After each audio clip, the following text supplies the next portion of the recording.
We gather here today in support of a great team of workers at the Kennedy Space Center. A team of multi-talented men and women living and working and dreaming and drawing from 50 years' experience of American human spaceflight. We are the Space Coast, and it is not in name only. This is what our backyard, this is what our hometown is all about. It's about innovation, education, and technology.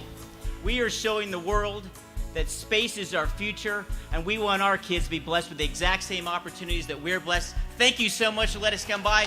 Let's have a great day. And I've come to the conclusion that we Americans should return to the moon in less than 8 years.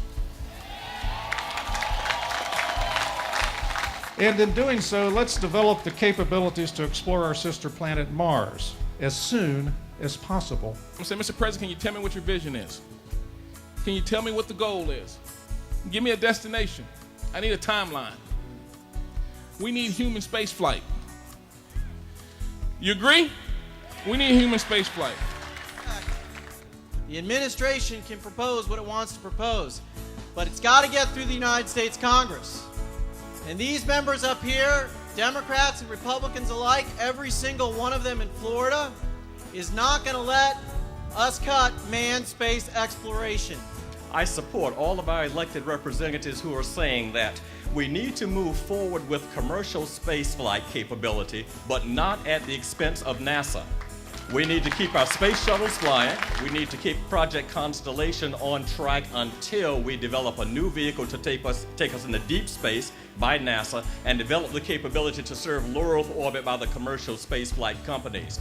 To prematurely shut down the space program and prematurely cancel Constellation would cause us to relinquish our lead in space.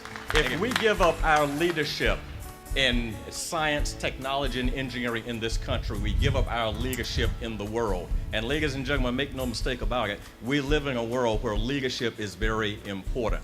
Referring to the promises to close the gap between Space Shuttle and Constellation and to keep America first. Well, space is our Golan Heights. It's our military high ground, and we cannot cede it. We need a plan that will inspire the next generation.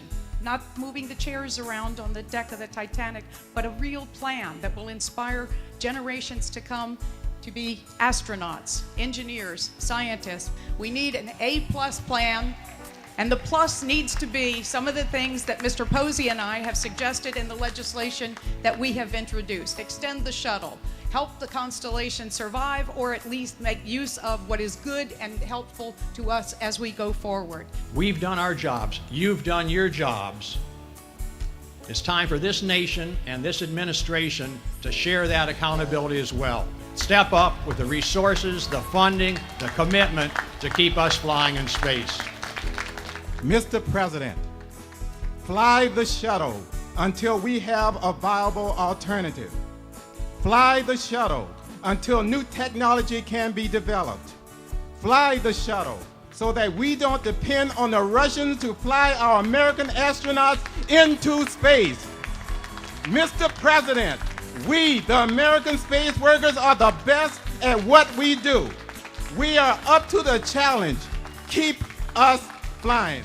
How can I or someone in my generation aspire to set foot in space so that we too may soar to success? It's about whether we're going to continue to be a world economic superpower. It's about whether or not we're going to continue to be a world military superpower. This defines us as a country, and we cannot and will not allow this to change. Mr. President, don't tear down our space program, build it. It's raised off the pad by Americans who said, yes, we can. Guided by imagination. And